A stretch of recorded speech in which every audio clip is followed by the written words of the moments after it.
everyone. This week I'm the facilitator for the Collins Chapter 12 reading, the 1980s Having It All. So the section begins by talking about June Valeur, the wife of a gas station owner who was raising 3 sons in Minnesota. And after working as a lab tech, she had become qualified to be a physician's assistant, but she had lost her job. So facing marital difficulties and lack of personal fulfillment, she enrolled in med school in St. Paul's, 120 miles away, while taking care of her family back home. And June speaks a lot about having a double life as a medical student and also as a housewife. She talks about feeling a lot of guilt about not always being able to be present for her young children and for her husband who opposed her dreams. But despite these personal challenges, she graduated from med school. During the 70s, the nation started to come around to the idea that most women were going to be working outside the nuclear family. However, it was only in the 1980s that the country got used to the idea that women would not only be earning enough money to help support their families, but also have serious careers. And during the 80s, we see the number of women attending colleges increase to that of the number of men. And we see the number of women attending, more women like June attending professional training for careers in medicine and law. This indicates a steady closure between the gap between employed men and women, but also their subsequent wages. Despite these positive shifts in attitudes overall, the reality was somewhat bleaker. Some professions, such as construction and architecture, remained relatively resistant to female entry. But most women were still employed in traditionally low-salaried jobs, such as ones in sales and services. But most interesting of all, the jobs that had already been open to women all along declined prestige and interest because they'd been open to women for so long. So some examples would be in nursing and teaching. Randi Weingarten felt that teaching the next generation of people was already rewarding, but once younger women started migrating to other careers, the feelings of success for teaching started to dull. Still, people reacted really well to this sense of great opportunity.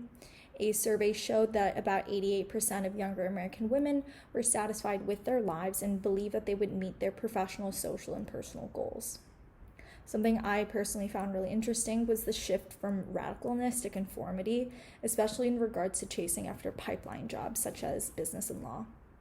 An Ohio feminist commented that those who had previously been very proud of being hairy were suddenly shaving their legs for jobs, including herself. Women who wanted to succeed in business followed the men's lead by wearing suits and ties, feminine fedoras, and shoulder pads.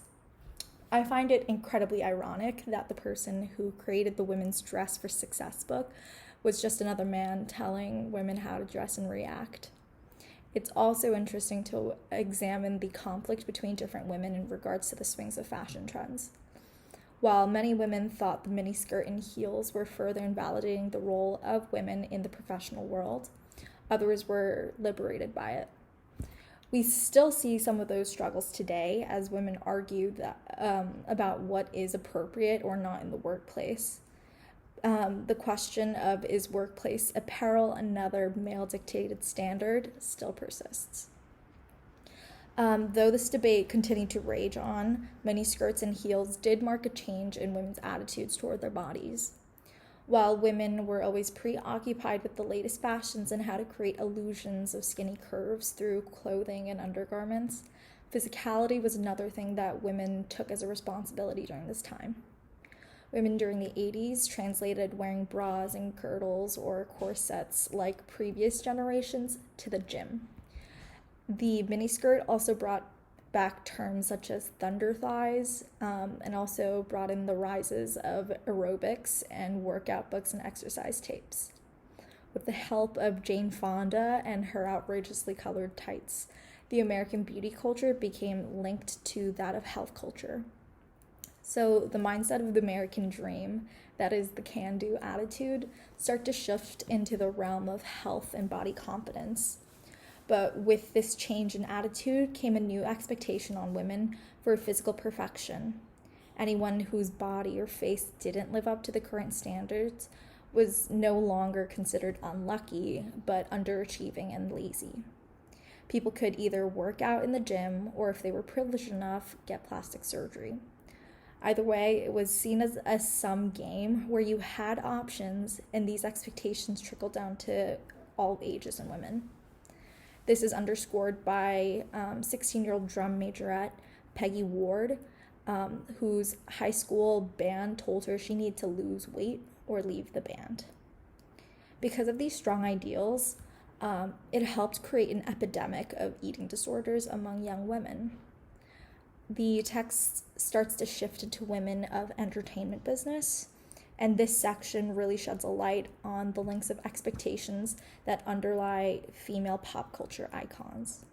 So Collins talks about Roseanne Barr, who is unfortunate to talk about given today's light, but also Madonna, who through her female strong songs and persona inspired other women to be free in their bodies, to flaunt what they got. Here we see the impact of Dance Through the Ages. So The Twist was one example that was brought up that freed women from having to follow the leads of their amateur boy partners. And Madonna's moves like In Vogue, which inspired girls to dance sexually and unbridled, and even with guys. We then shift focus to The Cosby Show, which is another unfortunate topic to speak about. But back then, it was seen as an incredible phenomenon, especially for Black families who had not yet seen Black actors as legitimate stars in movies or programs. The show was clean, family-friendly, and displayed a picturesque family. Claire Huxtable, the matriarch of the Cosby clan, was an attorney, but the audience seldom saw signs of stress from her high-powered job or her raising 5 kids, maintaining the perfect home, and being an attentive, sexy wife. We see the significance of the chapter title here. Claire was the embodiment of the ideal 80s woman. She had it all.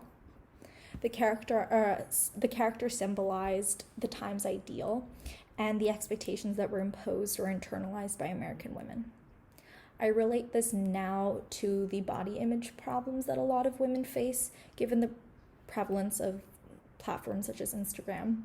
It's hard to tell what's edited natural or not, but in some ways it brainwashes us and demands expectations that are most of the time unrealistic and unattainable. It's hard because body ideals change a lot, and it's completely unrealistic to also think that we can change our bodies to fit that. Going back to the idea of having it all like Claire Huxtable, it became the new ideal for middle-class young women. And I'd like to emphasize that it was only barely achievable for those who had higher socioeconomic status. While in The Cosby Show, there were no signs of nannies or maids, that was really the only way for real working women to achieve having it all. But what about those who didn't have those privileges? While there wasn't a completely equal divide of household duties between spouses, there is some poll evidence showing that it became more equitable during the 80s. Some split their working time so that one was present with the kids until the other came back, and vice versa. Collins touches upon how the activists of the 60s and the 70s imagined what life could be for liberated women versus the reality of it. While most of those activists believed that there wouldn't be an entire revolution in terms of socio-economic upheaval, they did believe that the structure of society would change to accommodate their new ways of living. An example of this is in regards to childcare. They thought that the government and corporations would begin to provide flexible scheduling or early children care, or at least to subsidize it. In reality, society pretty much remained the same and simply just opened the doors for women to join the race for success while taking care of their private lives as best as they could in privacy. The text pivots and starts to talk about Madeleine Kunin, previously a part-time legislator who decided to run for lieutenant governor in 1978 and won. Kunin talks about how her to-do lists were long and mixed between that of the domestic and political chores she had to do. Women who had good jobs felt lucky enough to have them, and the 80s way of thinking made balancing home and work look easy. This contributed to the fact that women never let their employers know of their family, marital, or other personal struggles.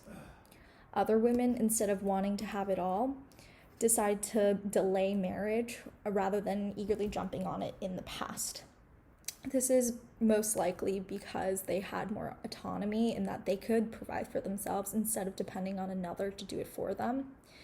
But the idea that it was fun to be single began to become conventional wisdom during this time.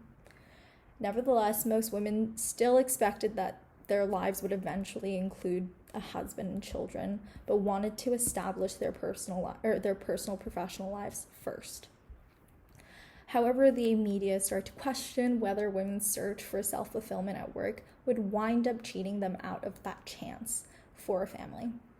This is still something that I see today. There is still so much emphasis on having a family, and I'm not entirely sure that this idea will ever leave society's mind, given that society has always valued the ability to procreate. I find it ridiculous that instead of focusing on what women have already done in their lives or looking to do, society focuses on what they haven't done and ridicules women for passing their prime age or marriage market age.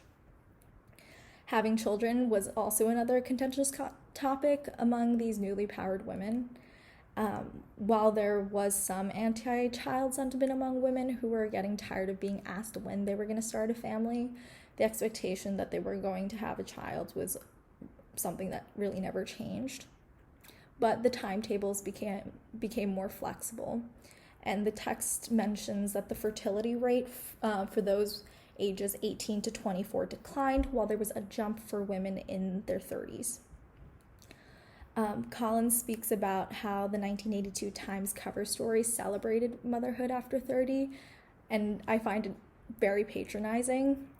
There was more emphasis on how, despite declining biological abilities, than there was on these women's achievements. Along the same lines, fertility clinics were increasing in number as more and more women were waiting. They were sort of capitalizing off of news networks that were telling people that their chances of successfully having a slim baby past 30 was slim. There were also spook stories floating around about fertility clinics, like the Whitehead v. Stearns case. I think this case specifically gained so much traction in the media, not only because of the absolute ridiculous nature of the case, but because it was weaponized to encourage women not to wait past their prime.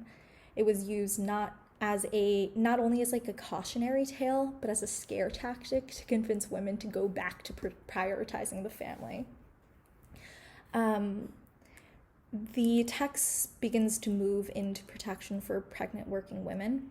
The text exemplifies Lillian Garland, who ended up going to court to receive 4 months of unpaid leave from her ex-employer. While she ended up losing the initial court case and ended up having to go back to work for her ex-employer, who terrorized her in the office, she won the appeal after it made its way to the Supreme Court.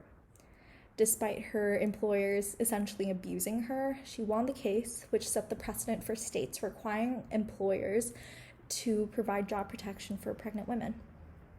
Many other women went to court for equal treatment at their respective workplaces. In 1982, Ann Hopkins was the only woman among 88 qualified candidates nominated for partner at Pricewaterhouse, which is still one of the big four accounting firms today. And she went to court after she was rejected despite raking in more money than the others. She won, became partner, and won a huge settlement.